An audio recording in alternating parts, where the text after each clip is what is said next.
la plajă și pe șezlong, ci au muncit din greu. Ce a făcut Veronica, aflăm imediat.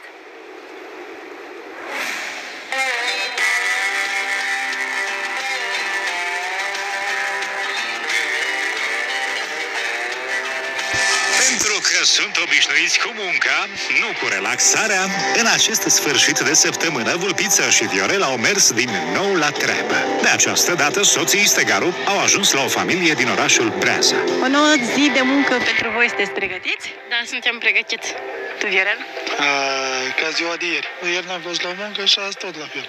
Da, sunteți muncitori, în fiecare zi munciți? Da. Păi da. Am vedea ce o ieși la urmă. Astăzi am venit la Breaza. Da. Undeva la o pensiune foarte frumoasă și să vedem la ce treburi o să vă pună domnul de aici. Da, de-abia așteptăm. Ia să vedem ce o să iasă. Haideți să-l cunoaștem. Bună ziua! Bună ziua! Bine ați venit! Bine ați venit la crescătoria Sugarul cu Ghioc. Nu dăm noroc. Sunt bucuros că ați venit și cu ocazia venirii dumneavoastră v-aș ruga să mă ajutați și pe mine un pic la treburile crescătoriei și la treburile pensiunii. Nu mai stăm că... Haideți, vă rog frumos, bine ați venit și intrați după mine.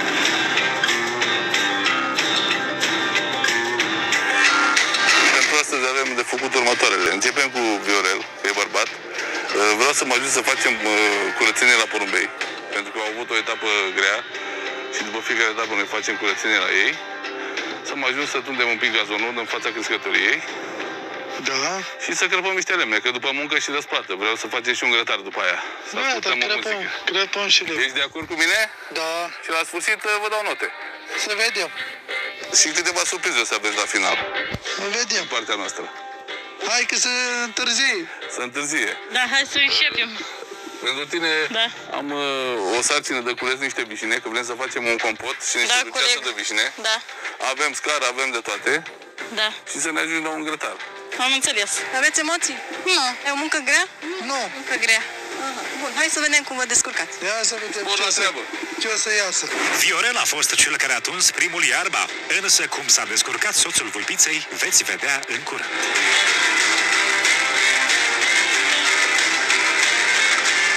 Ce credeți? Și Veronica și-a dorit să pună mâna pe mașina de tuns iarba? Trebuia să ții așa Uite, dacă și Ia doamna... să punem la probă pe ea. Dacă vrea, eu n-am nimic împotrivă. Da, mă ajută domnul? Te ajut, cum să nu? Bine, hai. Ia să vedem ce faci. Înainte să înceapă această activitate, domnul Codrin i-a explicat Vulpiței cum trebuie să utilizeze mașinăria. Pornim de aici, Da. și mergi încet. Tu mergi drept, încet să mergi cât mai drept posibil. Dacă să nu rămână duri. Așa, ai emoții. Da. Lasă roțile jos. Așa. Așa. Și uite-te în față tot timpul. Băi, Viorele, bă, nu te ține de prostii, băi, Viorele, că rup cablu, bă. Băi, Viorele, mă. Bă, tu mă faci să mă enervez.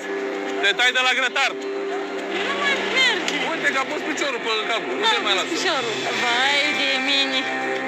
Dă drumul de acolo. Dacă mă rogi frumos, ești mă rogi frumos aici. Dă-i un pupic. Exact. Nu Dă-i te un dai pupic la băiat. Te dai de șoi. Hai de ti. Gata. Să fiu sigură. Hai să-ți o pornesc eu.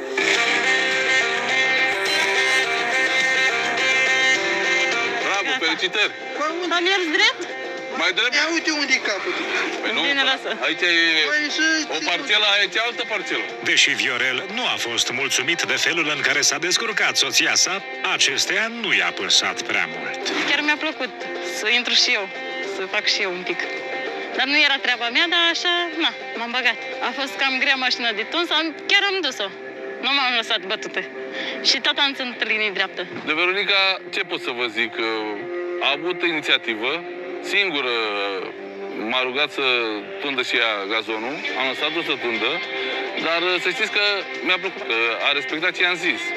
A mers, a ținut linia dreaptă și arată foarte bine iarba în urma ei. Chiar sunt mulțumit.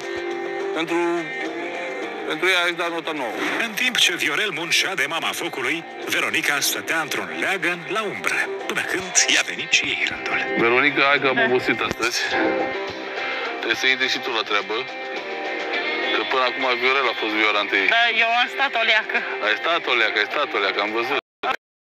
O lecuțică, așa. O lecuțică, așa. O lecuțică. Acum, pentru tine am aici un bișin. Da. Și vreau să mă ajut să culegem bișine. Da. O să spun scara în bișin.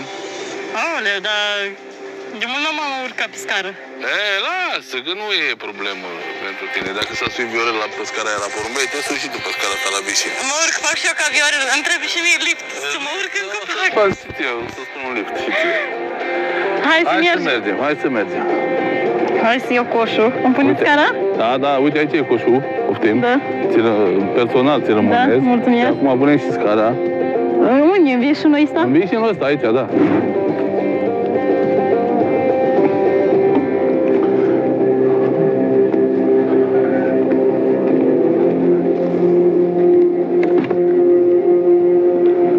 Punem acum scara. Da. Trebuie să o punem în dreapta, să nu cadă. Nu, că stai cu minte. Și cine îmi ține de ea? Eu țin de ea. Și eu să mă descalț. Dar nu cade cu tău. Nu cade. Hai să cadă cu tău cu mine. Nu cade. Hai că te ține. Sper să mă țină. Te ține. Să mă fiu grea. Așa. Încă un pic. Nu pot să mă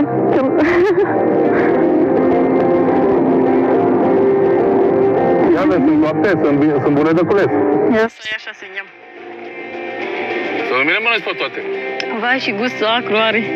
Înseamnă că sunt făcute. Iac. Tare. Așa trebuie să fie. Gheșenile.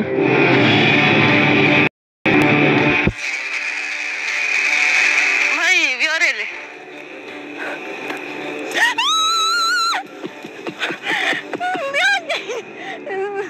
Viorele! Păi tu așa ții la fata asta. Vai de mine, să cad jos. Nici mă chinui să ajung la gheșenile astea mii. Hai, vulpițo, că așteaptă Viorel să-i faci dulceață. Mai, Viorele! Viorele, lasă-o în pace. Dacă nu te pui pe tine, acuș, îi mușești de 2 ori cât mine. Hai că iese o dulceață din astea, dar n-ai să... Vai de mine! Am de cules tot copacul? Tot, asta e sarcina ta astăzi, tot copacul ăsta. Viorele, du-te după zahăr. Viorele! Trebuie să te duci după zahăr? Gata, am terminat acelea. Am înțeles, hai cu cara, nu ai scăpat așa ușor. Stai așa că mi se saltă și poalele. Aoleu. Gata. Acum mutăm scara. Aoleu, mai este greu. Dar țineți ghine? Acum, ghine. Țineți. Păi până acum, cum am ținut-o? Tot ghine. O țineți de scară? Da. Că am o frică. Aoleu. Dacă cade cu tot cu mine. Stai așa să bag mâna pe aici.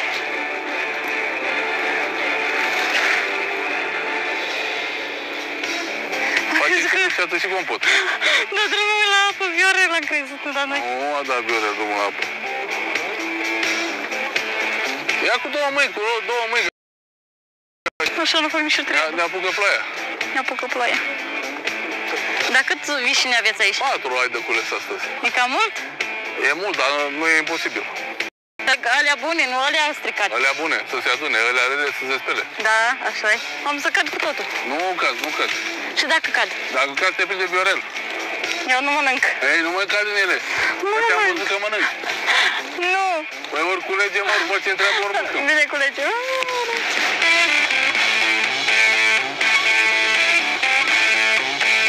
Stricate. Da, sunt stricate că nu vrei să mai culegi. Sunt stricate, uitați-vă. Nu sunt stricate, hai culegi acum. Sunt stricate. Aoleu. Eu uite că ele sunt stricate. Lasă tu culegele, că le aleg eu. Când? Când ajungi jos. Tu spui că sunt stricate ca să nu le culegi pe toate. Hai, lasă-le așa că văd că ne-ai cam uitat în urmă. Ne-am uitat că sunt stricate. Am impresia că tu te faci că culegi vișine. Nu, că eu culeg. Hai, culegi. Hai că-ți dau altă sarcină, că cu asta Gata, mă cobor? mai mult ai învățat decât te cules. Ba nu. Ba nu, ce naiba? Mie-mi spui. Era stricate, bă, cât eu. Nu. Eu, uite, atât am cules. Hai că-ți dau altă sarcină. Da. Vreau să le pun pe astea.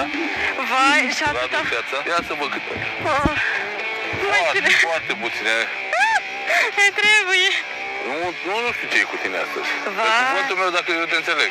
Vai, și Viorel a făcut prea multă treabă, săracul de el. Uite-te tu, la mine ce puțin ai cules. Da, am cules Hai să prea te pun puțin. să faci. Veronica la această probă nu prea s-a descurcat. Nu sunt mulțumit deloc de ea.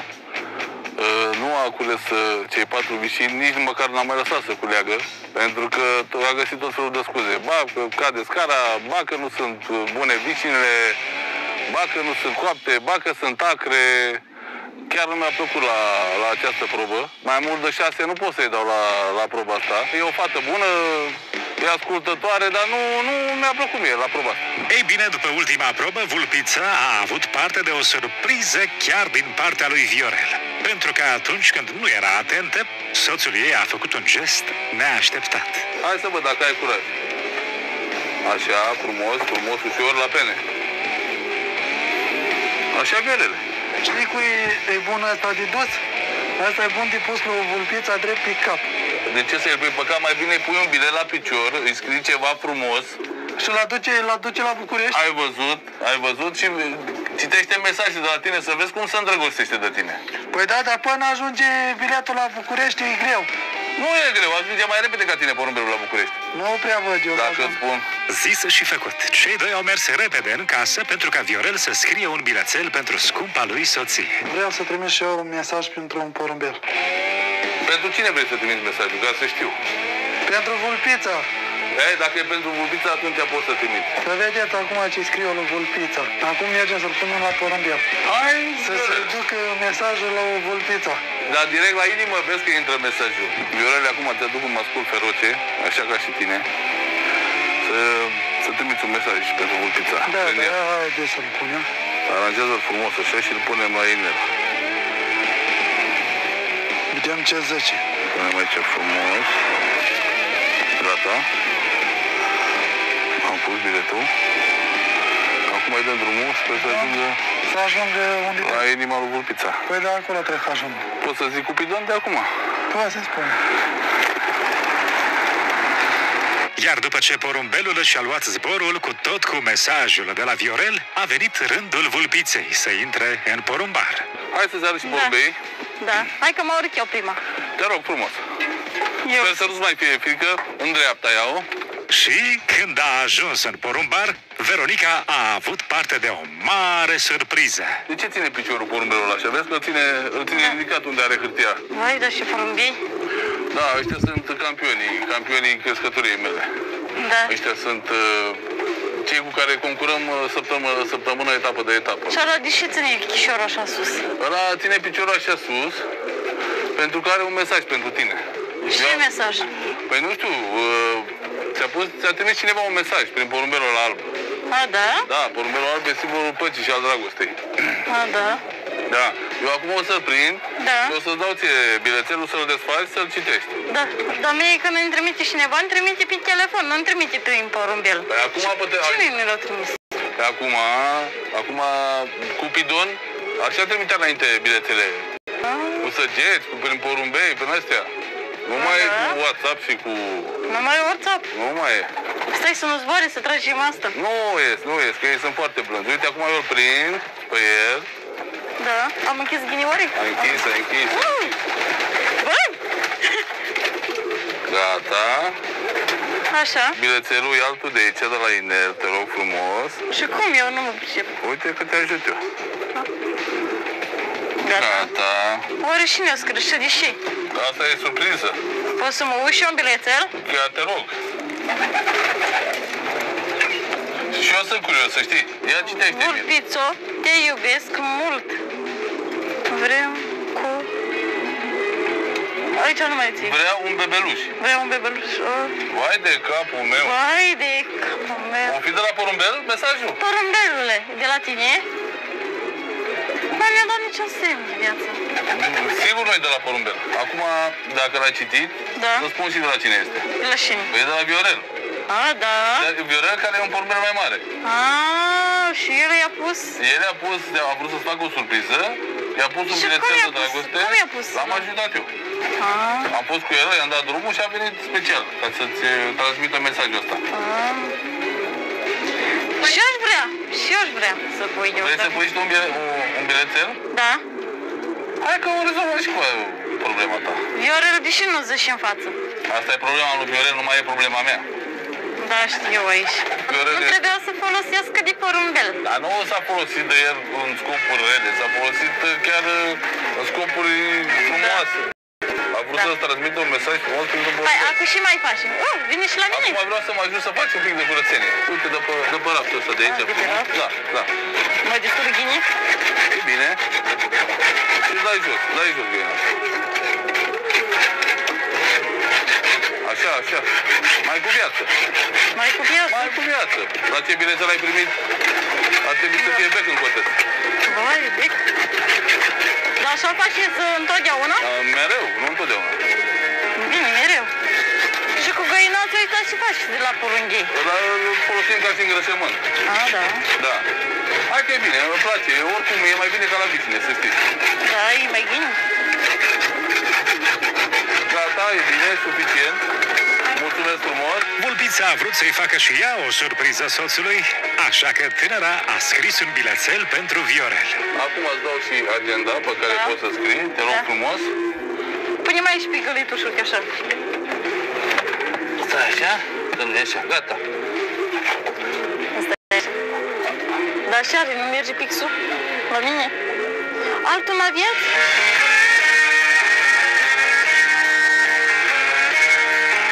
Deci de emoții. Da. Așa. Vulpoiul, te iubesc. Și iubești? Am zis și eu. Știi că eu am observat că ține foarte mult la tine. Păi hai să trimitem. Hai să trimitem atunci. Păi pe care? Hai să strângem un porumbel acum. Ține tu biletul. Dacă intru și eu. Intri, dar tu nu poți să-l pui. Bine, eu nu pot să-l prind. Eu stau aici. Hai să încheiem poarta. Lasă. Păi pe care luăm? Uite pe ăsta. Eu nu vreau. Ăsta. Ia, care? Da, aici și ăsta. Asta e o porumbiță. Vai, o porumbiță. O porumbiță. Porumbiță? Îi dai lui Viorel? Bilețelul? I-am aude?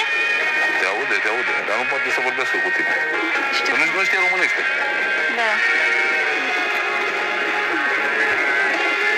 Eu sunt moldoveancă și ea și. Ea e belgiancă. Îi dăm drumul? Da, îi dăm drumul. Ești pregătită? Da? Gata. Du-te. Mă faci și de rușine? Hai, zboară. Zboară, te rog. Hai, ascultă-mă.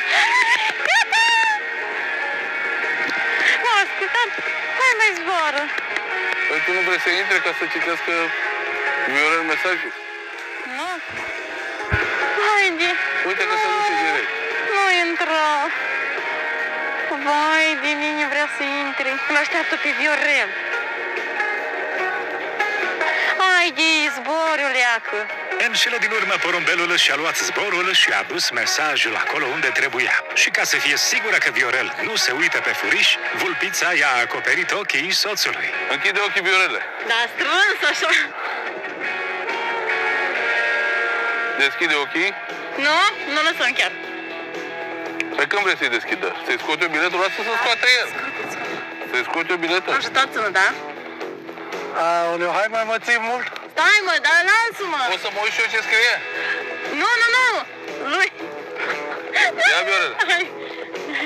Ia ce a scris aici. Înțelegem limba română sau limba engleză? It's English. No. Communication. Când a deschis ochii și a văzut ce scrie în bilet, Viorel a înlemnit de fericire. Hai, vulpoile, te iubesc.